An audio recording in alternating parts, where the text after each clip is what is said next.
She smokes. There's no good reason in the world to smoke. And it's going to affect your heart. It's going to affect your lungs. And she drinks heavily. She could have been drinking and fell very suddenly and hit her head. She also wonders if Rosie may have indulged in another dangerous habit, one often associated with sudden death. You know, she already smokes, she drinks, her boyfriend's out partying and drinking. Who knows what else she's doing? It could even be drugs. It could be a homicide, it could be an accident, it could be natural. I'm keeping all of my options open.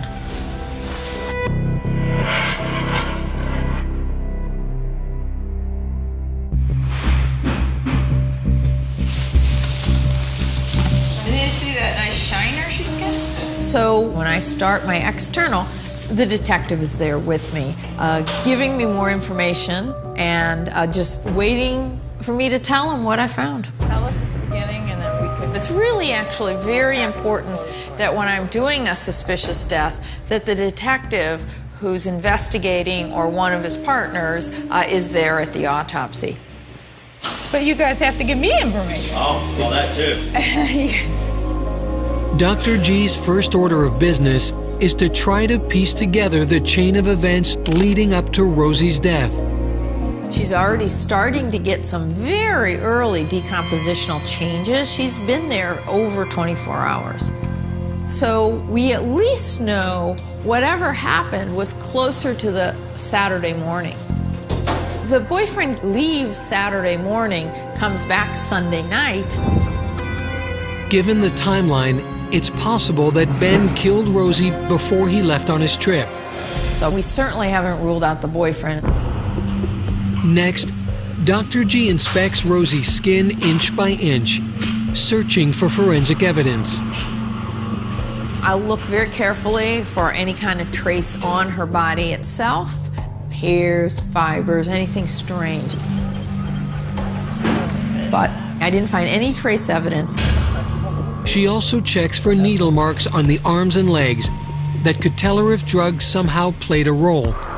We don't see any evidence of drug use, but I may not see that if she does it orally, or she sniffs it, or she smokes it. So I can't rule out drugs. Then Dr. G turns her full attention to Rosie's bloody head. Oh gosh, she's a mess. Her face is still matted in blood, so I can't really see what's going on. Morgue technician Brian Mahalski is assigned the gruesome task of cleaning her head. Slowly, the veil of blood over Rosie's face falls away, and what lies underneath takes Dr. G by surprise. There is no laceration or tearing of the skin. I don't see where this blood is coming from. But while Dr. G can't pinpoint the source of the blood, she does spot another clue. She's got a lot of ecchymosis. That's blood which has gone into the delicate tissues of the upper and lower eyelid. Maybe she fell, maybe it's a blow to the eye, or maybe it's due to the fact that she's just face down and she's starting to decompose. That is. At this point, I can't really tell you why she died. It could very well be a homicide.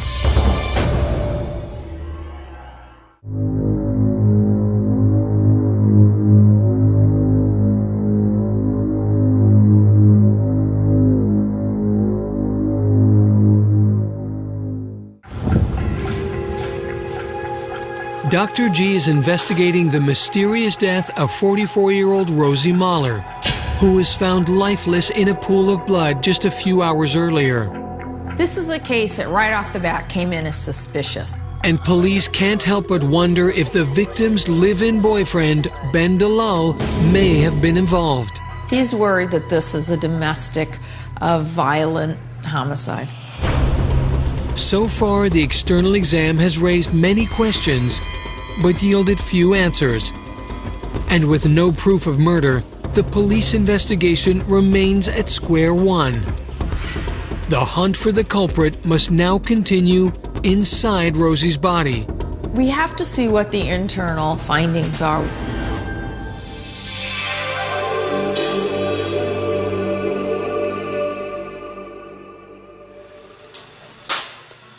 Dr. G slides her scalpel across Rosie's torso in a Y-shaped incision. People always think the Y incision is at the beginning of the autopsy. The beginning of the autopsy starts when I first look at the body.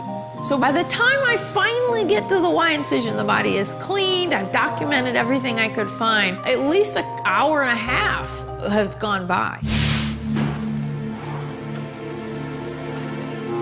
I'm looking specifically for any trauma underneath the skin. I'm looking for bruising. I'm looking for rib fractures. I'm looking for maybe blood in her abdomen. She doesn't have any. So we don't see any other trauma. There's no free blood in the belly. Yeah.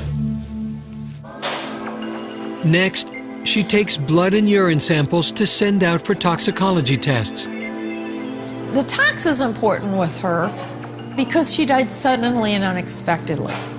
When anybody has a sudden death, we will check toxicology to see if drugs played a role. Good.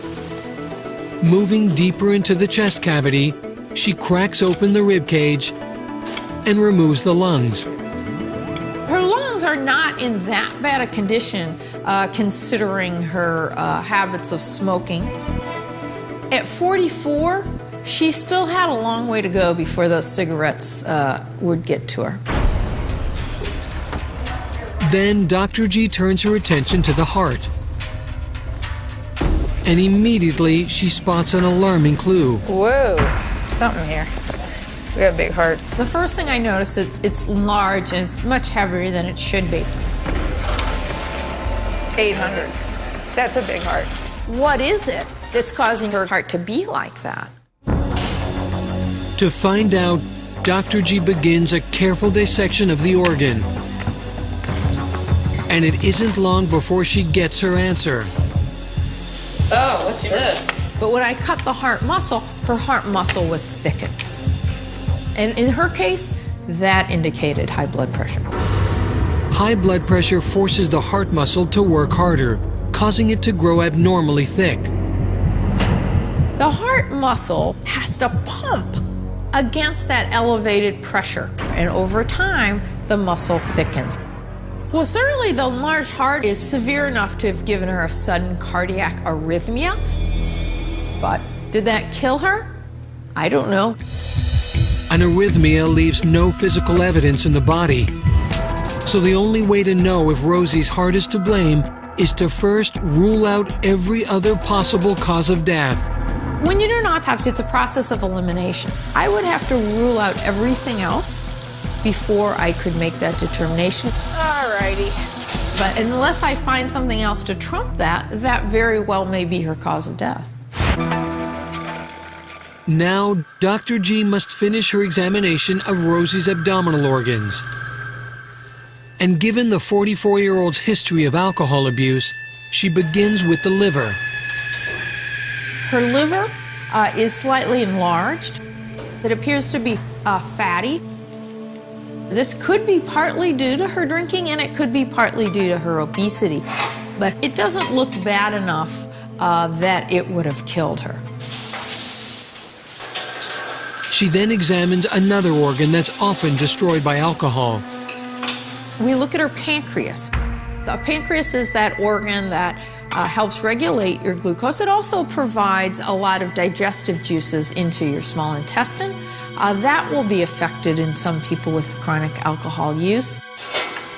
But again, her pancreas looked pretty good. Dr. G's next stop, the kidneys. Look at that. And there, she spots something odd. I noticed that her kidneys have a lot of a granularity to its surface. That indicated years of high blood pressure. And there's more. Just above the kidneys are the adrenal glands, tiny organs that produce hormones crucial to the regulation of bodily functions. In Rosie, these glands are strangely misshapen. And when Dr. G cuts them open, she can see why. She has adrenal adenomas. So what an adenoma is, it's a small tumor. And that tumor could be cancer or it could be benign. Dr. G doesn't believe that tumors directly caused Rosie's death, but it is possible they contributed to her high blood pressure. And in some circumstances, those adenomas can be a cause for high blood pressure. But most of these little tumors are just incidental findings. They don't mean anything. All right, so let me think what I still need to do. Okay. As the abdominal exam comes to an end, the specter of foul play still looms large. Why does she have the blood around her? I still can't rule out foul play. At this point, they're not holding the boyfriend. They're not interrogating him until they know it's a homicide and I can give them some specific information. And she has one last place to look for the final piece of the puzzle. At this point in the game, I'm hoping the answer is going to be in the head.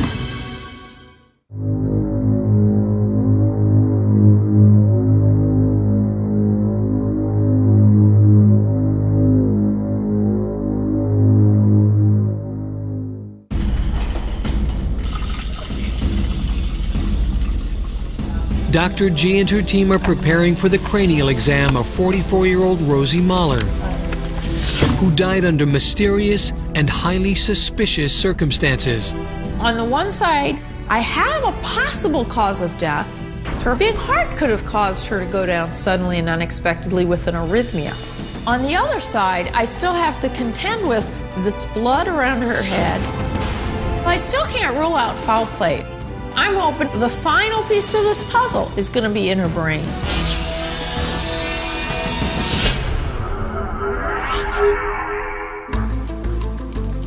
I just keep going. I think I might have some. So when I go to the head, I'm looking for any kind of bruising. Oh, the light. She didn't have that. And I don't see any skull fracture to the calvarium, the skull cap. But in some cases, fatal trauma is only evident on the brain itself. Morgue technician Brian Michalski saws open Rosie's skull. Then, Dr. G steps in for a closer look. Let's see.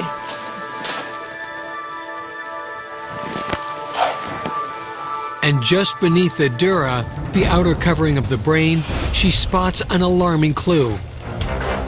I see a little bit of blood. Something's going on here. Carefully, Dr. G extracts the organ and dissects it. And deep within the tissue, she finds her answer. She has bleeding into the deep structures of the brain and, of course, swelling of the brain. The questions are over. This trumps anything else I found.